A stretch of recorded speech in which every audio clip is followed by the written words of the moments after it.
സഖാവ് പിണറായി വിജയൻ ചെയ്ത നല്ല കാര്യങ്ങൾ എന്താണെന്ന് വെച്ചാൽ ഞാൻ എണ്ണി എണ്ണി പറയും. അല്ല, അങ്ങനെ പറയരുത്. ഒരു രാഷ്ട്രീയത്തിൻ്റെ ഒരു പാർട്ടിയുടെ തലപ്പത്തിരുന്ന് ഒരു ഭരിക്കുമ്പോൾ നമുക്ക് ഒരുപാട് പരിമിതികളുണ്ട്. അത് നമ്മളാദ്യം മനസ്സിലാക്കണം, അല്ലേ? അപ്പോൾ ഉടനെ ആ വീട്ടിൽ ഇരിക്കുന്നവരെ നാട്ടിൽ ഇരിക്കുന്നവരെ ആരുടെ എന്തെങ്കിലും വല്ലതും അടിച്ചുകൊണ്ട് പോയിട്ടാണോ എൻ്റെ മോനെയൊക്കെ ഈ ട്രോളുകാർ പറഞ്ഞത്? അല്ലല്ലോ. ഇതുപോലെ അവരെയും 50% എന്തെങ്കിലും കാണുമായിരിക്കും. അവർ ചില ആനുകൂല്യം ചിലപ്പോൾ ചെയ്തു കൊടുത്തതിരിക്കും, അല്ലെ ചെയ്ത് അതെല്ലാവരും ചെയ്യും. നാളെ വേറൊരുത്തം ഭരിക്കാൻ വന്നാൽ ഇത് തന്നെ കേൾക്കാറില്ലേ നമ്മൾ?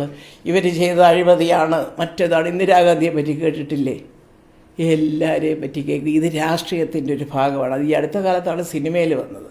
അതുകൊണ്ടൊന്നും എൻ്റെ പിന്നിലും സിനിമയിൽ നിന്ന് രാഷ്ട്രീയത്തിലേക്കും രാഷ്ട്രീയത്തിൽ നിന്ന് സിനിമയ്ക്ക് പോകുന്നവരൊക്കെ അതിൻ്റെ പിന്നിലുണ്ടാവാം, അവരുടെ സ്വാർത്ഥ താല്പര്യങ്ങൾക്കായിട്ട്. പക്ഷേ അത് ശരിയല്ല.